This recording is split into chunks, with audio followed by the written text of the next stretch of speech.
Hello दोस्तों, मेरा नाम है केशव नारंग और इस वीडियो में आज हम बात करने वाले हैं स्टॉक मार्केट एनालिसिस को लेके। तो टुडे इज 22 ऑफ जनवरी और मार्केट अभी क्लोज हो चुका है और काफी ज्यादा वॉलेटिलिटी रही आज भी मार्केट के अंदर। फर्स्ट हाफ जो था वो कहीं ना कहीं एक डाउनफॉल देखने को मिला निफ्टी के अंदर, और मिड कैप और स्मॉल कैप्स के अंदर तो और ज्यादा डाउनफॉल था। लेकिन लेटर जो पार्ट था मार्केट का, जो सेकंड पार्ट था, उसके अंदर लास्ट में जाते जाते थोड़ी रिकवरी देखने को मिली और जो निफ्टी क्लोज हुआ है वो 23,100 के ऊपर जाके क्लोज हो गया। इवन 200 तक भी चला गया था, लेकिन 23,100 के ऊपर क्लोजिंग आई है।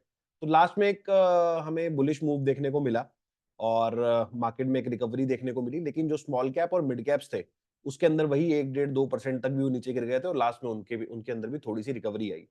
तो ओवरऑल जो स्ट्रक्चर है मार्केट का वो कहीं न कहीं ठीक नहीं लग रहा है। जो भी अभी तक यहाँ पर सेल ऑन राइज का मार्केट बना हुआ है, कोई भी बाउंस आता है या कोई भी रैली आती है ऊपर की तरफ, तो वो कहीं न कहीं यहाँ से वो सेल ऑफ आ जाता है उसके अंदर और कोई न कहीं किसी न किसी रीज़न की वजह से वो रैली सस्टेन नहीं कर पाती। इवन काफ़ी सारे लोगों को ये उम्मीद थी कि ट्रम्प आने के बाद कहीं न कहीं स्टॉक मार्केट शायद रैली कर लेंगे या फिर ऊपर की डायरेक्शन एक बार तेजी से शुरू करेंगे, लेकिन कोई भी ऐसी रैली ऊपर की तरफ सस्टेन नहीं कर रही।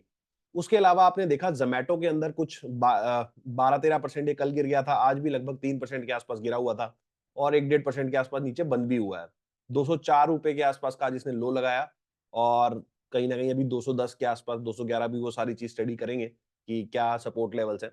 तो ये सारी चीज़ें आज मार्केट के अंदर चल रही थी। उसके अलावा मेजर जो आपको पेन दिखेगा, वो basically mid cap, small caps के अंदर था, जहाँ पर हमें मेजर फॉल देखने को मिले और स्टॉक्स में काफ़ी ज़्यादा गिरावट देखने को मिली। तो अगर आपके पास स्टॉक पोर्टफोलियो होगा, तो आज आपको कुछ मेजर फॉल दिखे होंगे अपने स्टॉक्स के अंदर।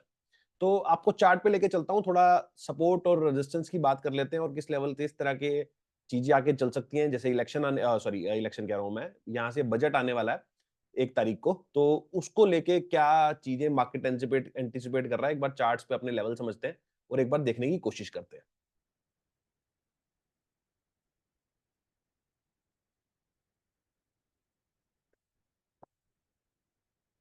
तो दोस्तों ये है निफ्टी का डेली चार्ट जो मैंने अभी आपके सामने ओपन किया है और अगर आप देखोगे, ये जो ऑरेंज कलर की लाइन है ये है 200 डीएमए। तो बेसिकली मार्केट काफी टाइम से 200 डीएमए के नीचे ट्रेड कर रहा है। 23,682 का लेवल था 200 डीएमए का और उसके अभी आज की भी जो क्लोजिंग देखूंगा 23,155, वो भी उसके नीचे की ही है। तो लगभग लगभग 8 से 10 ट्रेडिंग डेज हो चुके हैं निफ्टी को 200 डीएमए के नीचे ट्रेड करते हुए, जो कि काफी अगर आप लॉन्ग टर्म ट्रेंड्स देखते हो तो लॉन्ग टर्म ट्रेंड्स में इस तरीके की क्लोजिंग या इस तरीके का ट्रेड करना कहीं ना कहीं ट्रेंड रिवर्सल का सिग्नेचर साइन होता है। और आने वाले टाइम में किस तरीके से होगा वो हम आने वाले टाइम में देखेंगे इसको। बट अगर मैं अभी का इमीडिएट सपोर्ट लेवल देखूंगा, तो इसको एक बार मैं मंथली पे लेके चलता हूं आपको। मंथली चार्ट्स किस तरीके से कर रहे हैं, तो ये जो यहाँ पर आप ब्लू कलर की लाइन देख रहे हो, ये यहाँ पर है अपना 20 मंथ्स का मूविंग एवरेज। तो मैं आपको ये थोड़ा प्रीवियस बैक हिस्ट्री करके दिखाता हूँ। तो अगर आप ध्यान से देखोगे तो जब से कोविड से ये अपनी रैली चली थी 7,500 से निफ्टी के अंदर, तो अभी तक कभी भी निफ्टी ने मंथली का अपना जो 220 मंथली मूविंग एवरेज होता है उसको अभी तक कभी भी ब्रेक नहीं किया।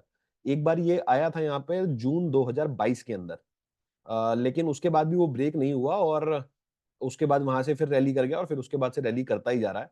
और ये फर्स्ट टाइम होगा जो मेरे को लगता है एक बड़ा सपोर्ट बन सकता है, वो है 22,388, मतलब 22,400 आप पकड़ लो, 100-200 पॉइंट ऊपर नीचे। यहाँ पे जो प्राइस होगा तो मेरे हिसाब से उसको एक सपोर्ट लेना चाहिए, बिकॉज प्रीवियसली आप हिस्ट्री देखोगे तो इस तरीके के सपोर्ट मार्केट ने लिए हैं। मैं कोविड से थोड़ा पहले भी चला जाता हूँ, तो वहां पे भी आप देखोगे कि 20 मंथ मूविंग एवरेज पे मार्केट अक्सर सपोर्ट ले लेता है। यहाँ पर एक 2016 के अंदर हुआ था जहां पर ये 50 मंथ मूविंग एवरेज चला गया था। उससे पहले तो 50 मूविंग एवरेज सिर्फ 2012 के आसपास ही आया है। तो ये जो लेवल है यहाँ पर 20 मंथ मूविंग एवरेज, ये एक अच्छा खासा सपोर्ट का काम कर सकता है जिसे हम आने वाले टाइम में देखना होगा। मैं थोड़ा-सा आपको बाकी इंडेक्सेस दिखाता हूँ, तो निफ्टी का हम दूसरा देखते हैं, निफ्टी नेक्स्ट 50 देख लेते हैं और वहाँ पे कैसे क्या चल रहा है एक बार वो देख लेते हैं।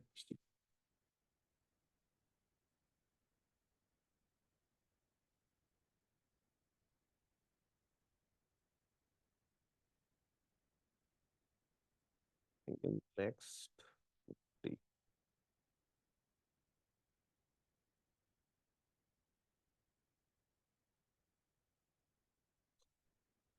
आई थिंक वो आने में कुछ प्रॉब्लम हो रहा था, बट हाँ अभी ये चार्ट खुल गया है।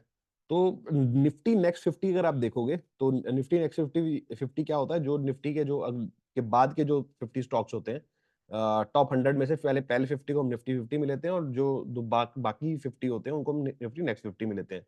तो निफ्टी नेक्स्ट 50 कहीं ना कहीं हमारा 20 मंथ मूविंग एवरेज पे आ चुका है।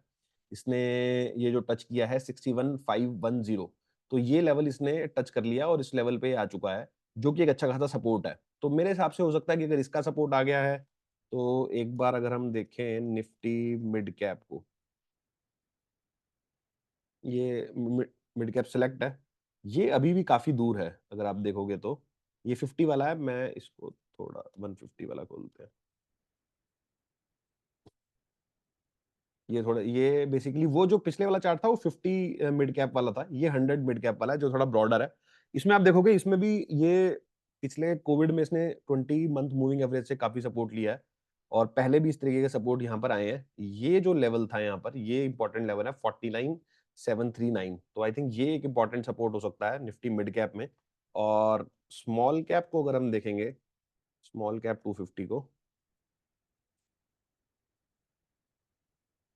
तो आई थिंक दोस्तों उसका भी अगर आप देखोगे तो 15,000, तो 15,000 के आसपास स्मॉल कैप भी आ सकता है। तो यहाँ से जो डाउन साइड है वो 2% मैक्सिमम की हो सकती है, और उसके बाद शायद कोई अपमूव हमें यहाँ से देखने को मिले, क्योंकि मार्केट्स काफी ज्यादा ओवरसोल्ड भी हो गए हैं। अगर आप निफ्टी को देखोगे, निफ्टी का अगर मैं आपके सामने खोल के देता हूँ, तो निफ्टी अभी जो डेली RSI चल रहा है, मंथली RSI अभी 59 के आसपास चल रहा है। और अगर मैं इसको डेली कर देता हूँ, तो डेली अभी मेरा जो RSI का लेवल आ रहा है, वो आ रहा है मेरा लगभग 39, सॉरी, आज का जो है वो 39 है।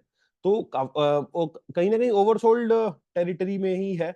हम यहाँ से बाउंस की उम्मीद कर सकते हैं कि यहाँ से बाउंस आ सकता है, बट अगर आप लॉन्ग टर्म इन्वेस्टर हैं तो आप आई थिंक 10-12% की करेक्शन, अगर आप देखोगे इंडेक्स के अंदर, तो काफी अच्छी करेक्शन मानी जाएगी।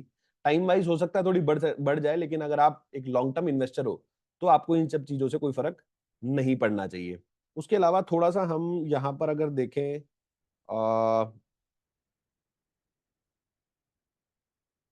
ये अपना डॉलर इंडेक्स को, तो डॉलर इंडेक्स थोड़ा सा नीचे आया है। ये डेली में इसका चार्ट है, डॉलर इंडेक्स जो अभी चल रहा है 107, थोड़ा सा नीचे आया है। और अभी मैं अगर यूएस के, ये खुल गया आपके सामने डाउ जोन्स भी लगभग फ्लैट ही काम कर रहा। तो यूएस के मार्केट्स भी अगर आप देखोगे, इनको मैं थोड़े लॉन्ग टर्म चार्ट इनके भी खोल लेता हूँ।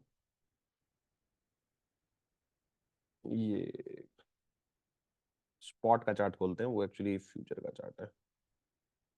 तो आप देखोगे ये भी अपने 20 मंथ मूविंग एवरेज से काफी ऊपर काम कर रहे हैं। तो इसका 20 मंथ पे 39, तो ये 44 चल रहा है अभी।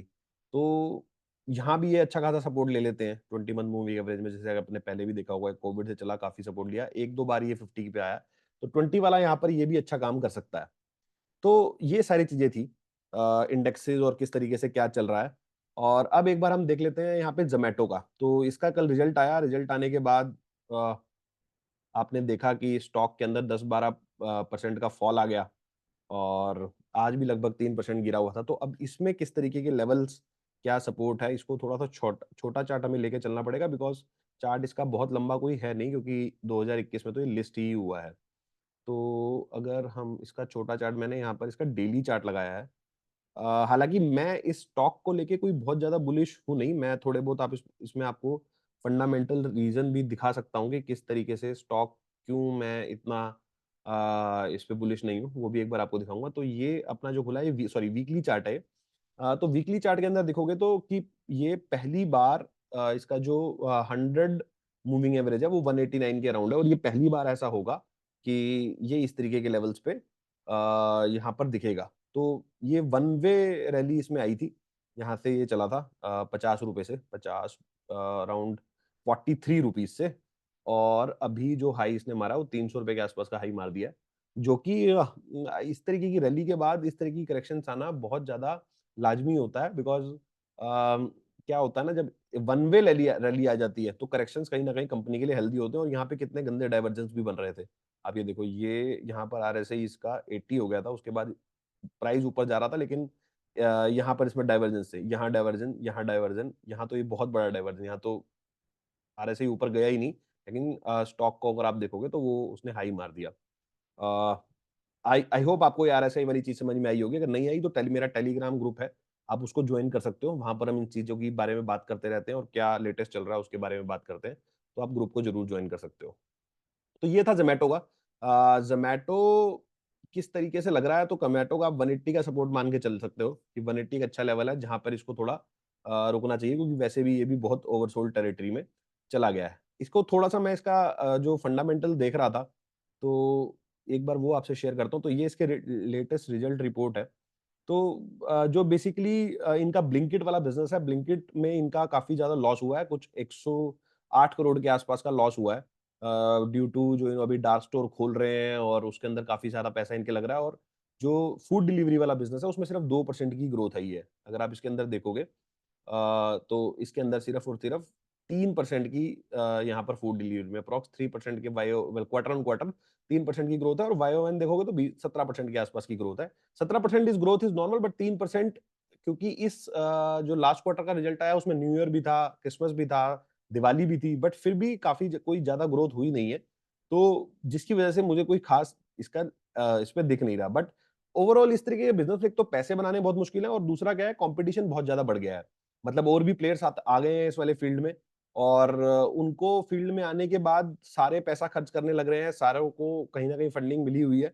तो पैसे बनाने यहाँ पर बहुत ज़्यादा मुश्किल होते जा रहे हैं, इस तरीके के बिज़नेस में, जहाँ पर कॉम्पिटिशन बहुत ज़्यादा है, और अभी यूनिट इकोनॉमिक्स जो है वो इतनी स्ट्रॉन्ग नहीं है। तो आई होप दोस्तों आपको ये चीज़ समझ में आई होगी, कि किस तरीके से यहाँ पर आपको ज़ोमैटो का किस तरीके से क्या चल रहा है। और अगर आप देखोगे, एक इम्पोर्टेंट फैक्टर जो इनकी बैलेंस शीट्स में देखना बहुत ज़्यादा ज़रूरी है, वो है ये अदर इनकम वाला। अगर आप अदर इनकम को, ज़ोमैटो की अदर की इनकम को उठाओगे, तो बेसिकली इन्होंने जो अभी क्यूआईपी रेज़ किया, और पहले से का इनका पास जो फंड पड़ा हुआ था, तो ये अपनी इक्विटी सेल करके बेसिकली अपने बैंक बैलेंसेस को बढ़ा लेते हैं, और कहीं न कहीं 250 करोड़ का तो इनको ट्रेज़री इनकम ही आता है। मतलब या तो इन्होंने एफडी में पार्क किया होगा, या फिर इसको कहीं न कहीं किसी बॉन्ड में पार्क किया होगा, तो उसका इंटरेस्ट इनकम बहुत ज़्यादा हो जाता है, जिसकी वजह से कंपनी प्रॉफिटेबल हो रही है। लेकिन बिज़नेस वाइज़ अगर देखोगे, तो कुछ खास ग्रोथ नहीं है, जो कि एक मेजर नेगेटिव है कंपनी के लिए। आई होप दोस्तों आपको ये चीज़ समझ में आई होगी, और कैसा लगा वीडियो मेरे को कमेंट सेक्शन में लिख के बताओ। अच्छा लगा है तो चैनल को ज़रूर लाइक करें, शेयर करें, और मिलता हूँ आपसे अगले वीडियो में इसी तरीके के कुछ नए टॉपिक के साथ। ओके जी, बाय बाय, नमस्कार।